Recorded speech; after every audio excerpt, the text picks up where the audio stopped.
Welcome to the Dr. Detective, a PhD true crime podcast, a show where we bring you critical assessment based on experience. We are going to add this episode in talking about Cardi B. And she said, "Don't come for me. Don't come for me."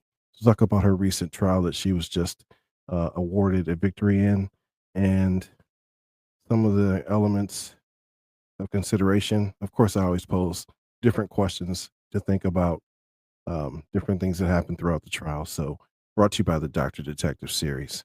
You can find us now on our website at thedoctordetective.net. Find us on YouTube. Please like, share, and subscribe. You can also find us on Spotify if you want to stream in the car, Apple Podcast, Amazon Music, and Audible. So, again, let's get right into this. This takes place out of Beverly Hills, California. Cardi B flew in and scheduled a private session, a private meeting with her OBGYN. So essentially, she was there trying to be discreet. This is, of course, back in 2018. Many of you are aware of the case. You've heard the headlines, you've heard the outcome. Let's talk about details of the case because it's pretty interesting how it formulated, how it all occurred. So she arrives to her privately scheduled appointment. No one else there. They're typically closed that day, but they open for celebrities and special guests. So that was a courtesy extended to her. As a result, um, Cardi B, she goes by the name of, let me remove my banner here. That banner for purposes of branding, but she goes by Vocalis Marlenis Almanzar, her real name, stage name Cardi B, right? Born in New York, for candid lyrics, aggressive flow. Also, you've seen her on Love and Hip Hop, a couple other shows, but her songs talk about themes of wealth, empowerment, and her experiences as a woman in the music industry. Her debut album in 2018, Invasion of Privacy, broke records, made her the first solo rapper to win a Grammy for Best Rap Album. So, first year, breakout artist. And then she has this episode or incident that takes place. She's has an incident visiting her OBGYN, is confronted, has a number of words in an altercation verbally, alleged physical, but verbally, with the security guard in the building. And we'll talk about how that escalated and what took place. So as a result, same breakout year of her album, her debut album, she gets hit. She has this altercation, and years later, this $24 million lawsuit is now filed as a result. So she is sued civilly, mind you. We're going to talk about that. She sued civilly for $24 million. My understanding is there's no criminal charges that were filed, and at this point in time, it's beyond the statute of limitations for assault anyway. So we'll get more into detail about that with these celebrities because there's been a string of celebrities, as you know, that have been sued and jailed as a result of some of the outcome, whether it's state federal charges or a hybrid of both, or multi-state, multiple federal charges, and so forth. So in this case, this was an assault alleged and some alleged verbal and physical abuse. Let's talk about the case. So Cardi B, again, she was accused of arriving at her appointment in the building. She gets into a verbal altercation with security. At that point in time, security says, that's Imani Ellis, by the way, says that she was struck. She was scratched by Cardi B with her fingernails. So essentially assaulted with her fingernails, scratched in the face. As a result, she needed plastic surgery. She suffers from depression. She suffered from abuse and anguish due to being fat shamed and so forth. So again, the outcome was different. There were other witnesses to consider. Again, this lawsuit filed. This is Imani Ellis, the security guard at the time in 2018, and there's Cardi B after the outcome of the lawsuit. So definitely happy, not happy during the whole process. They talk about her testimony going viral, how real she was. And, Cardi says, I was just telling the truth and being myself. That's who she is. So you have to love her for that, being herself, being true to it. So she denies the claim, and the jury believed her. Based upon the witnesses, based upon her testimony, based upon Imani Ellis's testimony, and the cross examination from prosecution and defense by all parties. Again, this was a clinic confrontation, they call it. And she was actually pregnant at the time. So she was there to visit her obstetrician and trying to be seen privately, discreetly, didn't want anyone to know that she was pregnant with her first child at the time. So again, a little bit of discretion should go a long way. Why would you schedule a private appointment and then have a confrontation or want to have any kind of confrontation, especially with security? If they're there to protect you, protect the building, and so forth. So again, at the time, it was her, their words against each other, and the outcome was victory for Cardi B. Right. So um, private session, private appointment scheduled. She arrives discreetly. She's in a hoodie. She mentioned had her hoodie up. She wasn't all done up, and in her normal diva status mode, she said she's just kind of like trying to be private. So Cardi arrives at the location, gets off the elevator. The security guard's trying to get on the elevator. They pass at that time. She hears, Cardi says she hears security guard, Amani Ellis, say, "Oh my God, it's Cardi B." And then Cardi continues to move down the hall. She looks back. Imani Ellis is following her. So she's like, "Why is security following me?" And then she looks back again, and Imani Ellis has her cell phone up. And she's like, "Oh my God, are you recording me?" And then Imani Ellis says, "My bad." Right. Then they begin to exchange words, and it gets heated to the point where the receptionist comes out from the doctor's office and the doctor comes out. And receptionist gets in the middle of them. They're supposed at one point in time, chest to chest, fingers flailing in the air, curse words, names exchanged, and things of that nature. Cardi mentioned, of course, she was worried or concerned about, being pregnant. And Cardi B said, "This woman's a security guard. She looks like she's in well enough shape to take care of being security, and she's twice her size." So Cardi's like, "This lady's gonna whoop my so and so," right? She said the word. I said, "That's her being real as always, right?" So Cardi's like, "This girl's about to beat my ass, right?" So of course she'd be concerned, and she's pregnant. So Cardi mentioned she felt disabled at the time, not capable of really defending herself, and she shouldn't have had to. She's had her doctor's appointment, so why would you have to consider that? She also said she had a freak accident while she was pregnant, so she ended up being hospitalized. And this article talks about that. So less than a week after she announced she was pregnant with her third child, she's had different accidents, and so this is somewhat unrelated, but it still leans credence to concerns if you're pregnant. Um, concerns if you are, visiting your doctor, trying to be discreet, trying to just get in, get your appointment, and move about, you know, taking care of business privately. She doesn't want it recorded. She doesn't want it, photographed. She wasn't in any kind of, I guess, condition to be photographed or ready to be photographed because she's just trying to go to her doctor privately with some kind of discretion. So again, as always, I pose questions as far as security is concerned. I say yes or no. I ask you all, yes or no. Do you feel like security guards are allowed to take photos of you? Um, I don't expect an answer right now, right? If I had a live crowd, I'd get posts, right? But do me a favor, put in the comment section, do you believe security guards are allowed to take pictures of you, even if you're a celebrity? So we asked the AI and Google says security guards can take photos of people in situations without their consent. For example, they can legally take photos of people in public settings who are displaying suspicious behavior, right? So the question I ask you is going to your doctor's office suspicious behavior when it's a privately scheduled meeting, privately scheduled appointment. The office is actually closed, only open so that you can come in and be seen, essentially. Only open for you as a special client or special patient to be seen with your celebrity status, and you want discretion. So I ask you that question again, yes or no? Some attorneys may argue yes. Was there suspicious behavior? My understanding is during their verbal altercation, the security guard saying, "I can make you leave my building. I can do what I want to do." And Cardi's like, "You're supposed to be security. Why are you having a problem with me?" Blah, blah, blah. And the words they exchange, right? So, some additional things to consider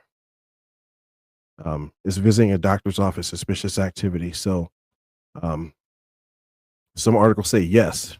security guards can't take photos without permission, but generally it's a no-no essentially because it violates the celebrity's right to privacy, potentially their right to publicity, especially if the photos are used to for commercial gain or sold, right? Again, those pictures or video could have been sold to like a TMZ or any other affiliations, any other media outlets, right? That are quick to post and quick to um, pay for video and so forth. Whoever, right? Nothing is TMZ. I like TMZ, by the way, but yeah. So it could be any of these outlets that choose to pay for photographs or paparazzi that choose to pay for video, especially if it's exclusive, right? So again, while guards can take photos if you're acting suspicious or unusual, it's a matter of protecting themselves. Maybe they wear body cams. It depends on the facility. It depends on their equipment, what their outfit with, and what they have at their availability. So again, yes and or no. I ask you all: can pictures be taken? How would you feel if you were going to your doctor's office and security is taking pictures of you, or especially if you're not sure if it's a questionable pregnancy or questionable condition? It may have not have been that because she wasn't showing, per what Cardi B said at the time. She wasn't necessarily showing, but it could have been any other reason, just your health. And you have a right to privacy, right? How about HIPAA laws? Does that apply here?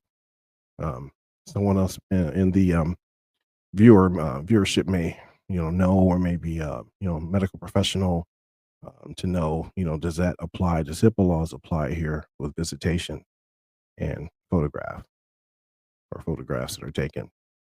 So again, we get to the court portion, and both ladies testify in court, Cardi B and Amani Ellis, and there's interesting um, events that take place during testimony, both cross and for prosecution as well. Um, Statements that were made. Um, the attorney grills Cardi B in terms of his line of questioning.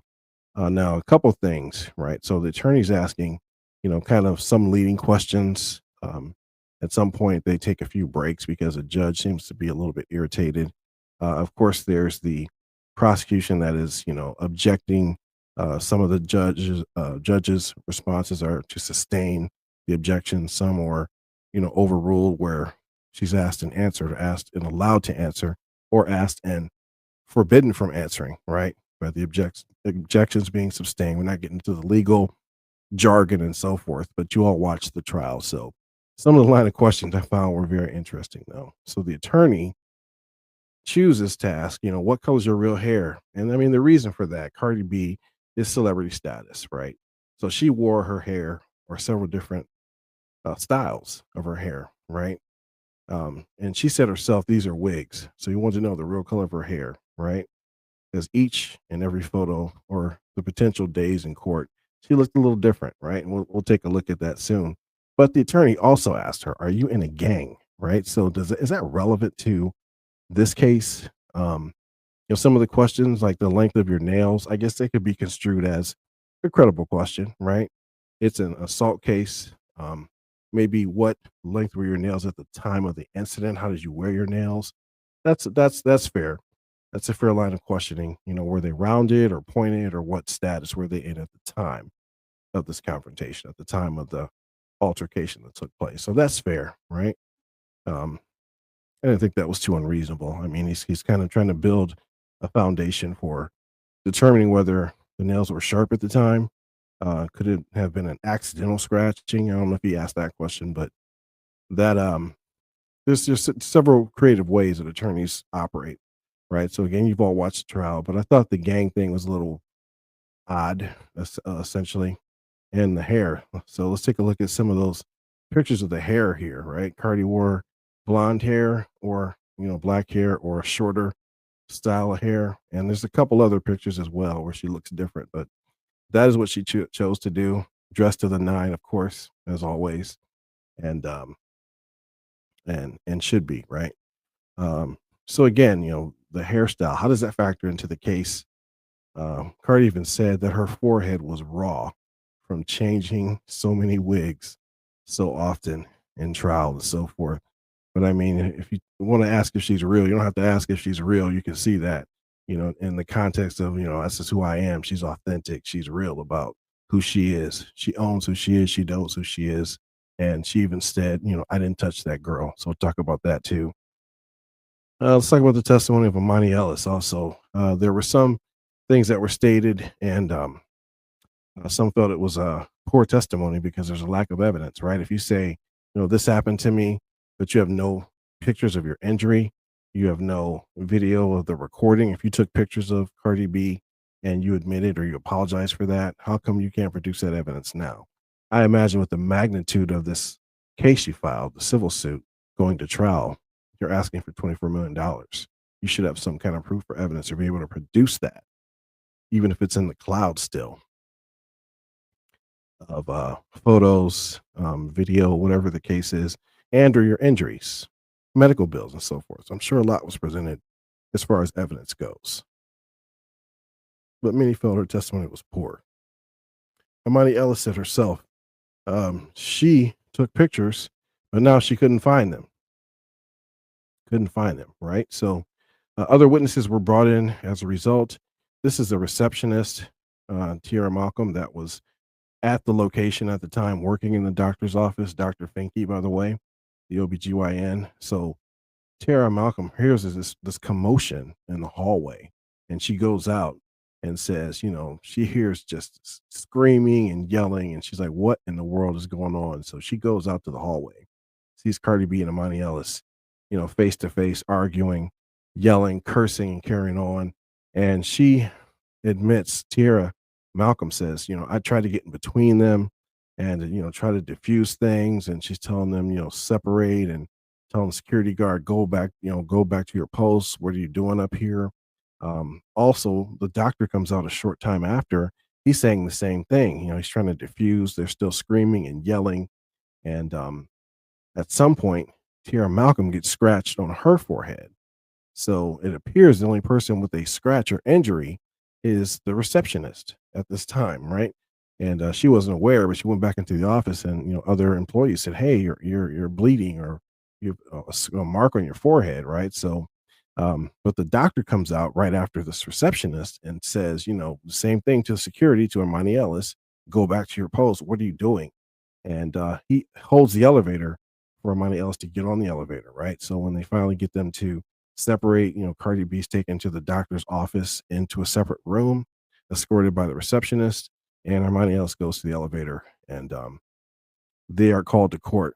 So when Tierra Malcolm testifies, she says, "We purposely closed for Cardi B's privacy," right?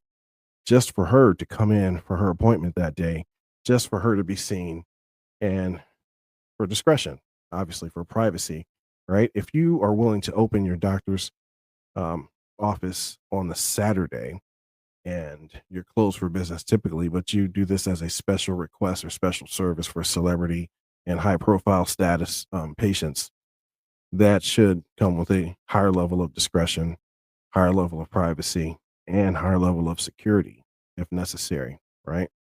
This wasn't the case here. This, of course, the doctor did their part, receptionists did their part, but the security did not do their part. Obviously, we see that now. And whether they were there for the building or Cardi B, um, or a hybrid of both, right? I believe Cardi had her own security, but Cardi even had her security wait downstairs by the vehicle, right? So she wanted discretion, she wanted privacy. Cardi B said she didn't even want her own security to know that she was being seen for potential pregnancy or maybe some issues, or she just didn't feel quite right. So she wanted to be discreet about what she was doing. So the doctor's office, the doctor came out also. Again, Tierra Mosley went on to say also, she was later contacted by Amani Ellis months later, and Tierra Malcolm said, "I figured, she was at fault," the security guard meaning. So that was kind of surprising that she would call me, right? Because Imani Ellis calls Tierra Malcolm and is trying to get her to, go along with or say what she saw happened, or some kind of conversation she wanted to have with her. She thought that was odd. Tierra Malcolm thought that was very strange because she says clearly Miss Ellis was at fault for what took place, right? Dr. Finke comes out, and he hears a commotion, comes out after the receptionist, and tries to diffuse this. He's like, these ladies are screaming. Um, Dr. Finke said this has never happened at his practice, at his place of business. This is in Beverly Hills. Their upscale office, upscale location. They deal with upscale clients. So this kind of behavior shouldn't be tolerated. So Dr. Finke contacted HR, and he said Ellis needs to go. That security guard needs to go because it was just totally unacceptable with her behavior. Um, he said he'd never seen anything like that. They're screaming, yelling. He held the elevator for her to get on and say, "Get back down to your post or go back down to your post. Like, what are you doing up here? And why is this even happening?" Right. So the doctor was recommended by someone else to Cardi B. And again, provided that service to close the office, but um, only open it as a special request, as a courtesy, as he does for other celebrity clients as well, and other clients and patients. And he felt he was just trying to diffuse the situation and make sure his patient was protected and the rights and physically protected from any harm. So Dr. Finke felt he was required to come in and just tell what he saw because he said he was kind of um, either he said flabbergasted or kind of appalled at what was being stated and what was being said about being Cardi B assaulting this other security guard or this other young lady, and he felt he was compelled to testify and just tell his side of what he saw, as a professional, as a medical doctor, and as her doctor. So again, the case is adjudicated, and Cardi B won. She was found not guilty for liability and does not have to pay that $24 million in damages. Imani Ellis speaks out after the verdict with her attorney present. She said, "I had my day in court. That's all I wanted." Imani Ellis says, the justice system is, sometimes flawed, in her words, but apparently she did have her day in court. She had her day in trial, and the outcome was decided by the jury, right? Not guilty for this taking place, not guilty for assault, not guilty for the other allegations and so forth. But um, Cardi B goes on and decides to, stand her ground. She spoke for herself. She was candid, very candid about what took place, what she did not do. She was adamant about not having touched her. She said they were cursing. She called her the B word. They called each other names. She said she never fat shamed her, never called her the N word as alleged, and things of that nature. But she said I did call her a B, and she was screaming right as they both were. But she said she didn't think anything of it. Cardi B didn't think anything of it. She figured it was done, it was over, and she went about her appointment and took care of her business. And then later she slapped with this lawsuit. So Imani Ellis was asking for Cardi B not to countersue her in this case because Cardi B had every right to do so. She could have countersued her for equal damages or whatever she felt was appropriate. Cardi B stated she is not going to pursue countersuing Imani Ellis in this case, right? But she said the next person that tries a frivolous lawsuit, she's not having it. She's not one of those celebrities you can just feel you can ask for money or come to try to make a story up and I'm just going to settle. She said, that's not me. I'm not doing that. Right. Cardi B goes on to say, you don't work at home and you don't work all day and you don't work for your money just to give out your money. So don't think I'm just going to give you my money that I work hard for. And I don't blame her. Right. That's any of us.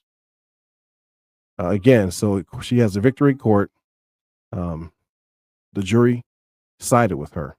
So Cardi B is now saying basically ineffective, don't come for me, for anybody else that's thinking they're going to get rich quick or have some kind of monies or some kind of settlement out of court.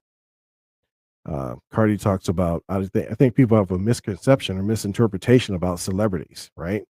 And she warns anybody else in the future. It's a, legal trouble ahead for anyone trying to sue me um, or post a lawsuit. She's going to countersue. She said that already.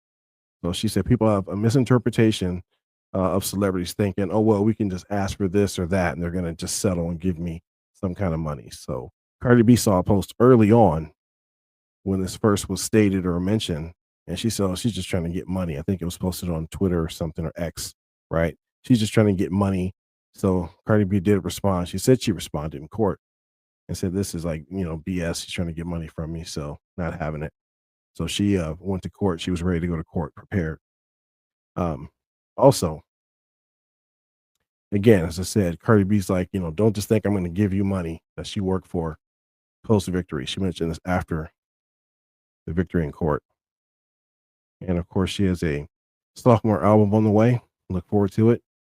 Again, people say Cardi B's testimony was a masterclass in how to testify, right? If that is the case, if telling the truth is the case, I agree, right? I've testified in many cases. As far as masterclass, if you just tell the truth, they always say the truth will set you free, right? It should, if you're telling the truth, right? So Cardi B said, I didn't do anything special, right?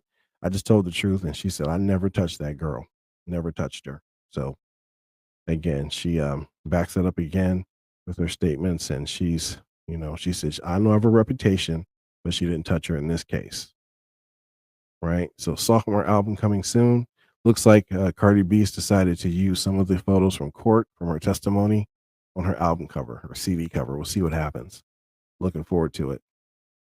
Cardi B also recently accepted the 2025 Billboard Impact of the Year award and just says she just wants to be a legacy. She wants to be a legacy, not just have a legacy, but be a legacy, right?